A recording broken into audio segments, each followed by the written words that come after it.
தேவன் ஆபிரகாமை சோதித்தல். தேவன் ஆபிரகாமை நேசித்தார். ஆபிரகாம் தேவனிடத்தில் மிகவும் அன்பும் நம்பிக்கையும் கொண்டிருந்தான். அவன் தேவன் கூறிய கட்டளைகளை கை கொண்டு வாழ்ந்து வந்தான். தேவனிடத்தில் எந்த கேள்வியும் கேட்காமல் தேவனுடைய எல்லா கட்டளைகளையும் கை கொண்டு வாழ்ந்து வந்தான். தேவன் தாம் நேசிக்கிறவனையே சோதிக்கிறார். அந்தபடியே தேவன் ஆபிரகாமை சோதிக்க எண்ணினார். ஆபிரகாமே, எழுந்திரு. ஆண்டவரே, நான் இங்குதான் உள்ளேன். எனக்காக நீ ஒன்று செய்ய வேண்டும்.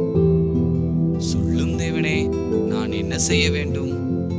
நீ உன் குமாரனாகிய ஈசாக்கை கூட்டிக் கொண்டு மோரியா என்னும் இடத்தில் பலியிட வேண்டும். நீர் சொல்லியபடியே செய்கிறேன் தேவனே. அடுத்த நாள் காலையில் ஆபிரகாம் மிகுந்த இருட்டோடே எழுந்து தேவன் தனக்கு கட்டளையிட்டபடி பிரயாணம் செய்ய ஆரம்பமானான். தேவன் கூறிய இடம் மிக தொலைவில் இருந்தபடியால் பிரயாணத்திற்கு தேவையான ஒழுங்குகளை ஏற்படுத்தினான். கழுதைகளையும் பலியிட தேவையான விறகுகளையும் ஒழுங்குபடுத்தினான். சொல் மகனே, நாம் எங்கே போகிறோம்? நாம் தொலைதூரம் சென்று தேவனுக்கு பலி செலுத்த போகிறோம். ஆபிரகாம் தன் வேலையாட்கள் 2 பேருடன் ஈசாக்கை அழைத்துக் கொண்டு மோரியாவிற்கு பிரயாணம் செய்தான். 3 நாட்களுக்கு பின் தேவன் அவனுக்கு கட்டளையிட்ட மலைக்கு வந்து சேர்ந்தனர். அவன் தன் வேலையாட்களையும் கழுதைகளையும் கீழே விட்டுவிட்டு ஈசாக்குடன் மலைக்கு சென்று பலியிட்டு வருவதாய் கூறினான்.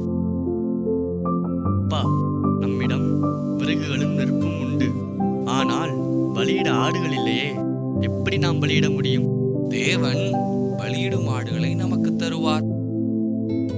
நாம் சென்று தேவனை வேண்டிக் கொள்வோம். அந்தபடியே ஆபிரகாமும் ஈசாக்கும் மலையில் நடக்க ஆரம்பித்தனர். தேவன் பலியிட கட்டளையிட்ட இடத்திற்கு வந்தனர். ஆபிரகாம் பலியிட பலிபீடத்தை கட்டினான். விறகுகளை அடுக்கி அதில் ஈசாக்கையும் சேர்த்து கட்டினான்.